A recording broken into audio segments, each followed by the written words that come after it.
Vendredi ou la vie sauvage de Michel Tournier. Chapitre 1. À la fin de l'après-midi du 29 septembre 1759, le ciel noircit tout à coup dans la région de l'archipel Juan Fernandez, à 600 kilomètres environ au large des côtes du Chili. L'équipage de la Virginie se rassembla sur le pont pour voir les petites flammes qui s'allumaient à l'extrémité des mâts et des vergues du navire. C'étaient des feux Saint-Elme, un phénomène dû à l'électricité atmosphérique et qui annonce un violent orage. Heureusement, la Virginie, sur laquelle voyageait Robinson, n'avait rien à craindre, même de la plus forte tempête. C'était une galiote hollandaise, un bateau plutôt rond, avec une mâture assez basse, donc lourd et peu rapide, mais d'une stabilité extraordinaire par mauvais temps. Aussi, le soir, lorsque le capitaine Van Dessel vit un coup de vent fort éclater l'une des voiles comme un ballon, il ordonna à ses hommes de replier les autres voiles et de s'enfermer avec lui à l'intérieur en attendant que ça se passe.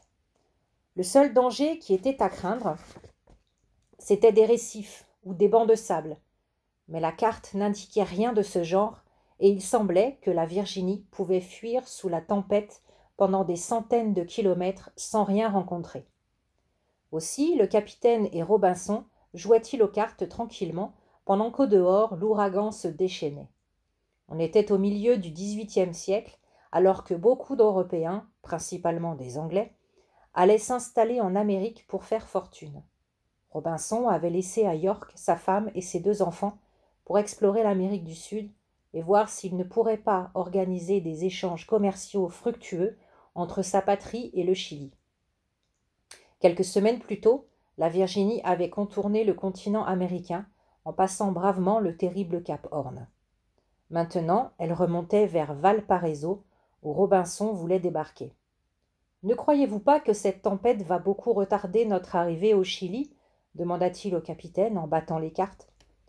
Le capitaine le regarda avec un petit sourire ironique en caressant son verre de genièvre, son alcool préféré.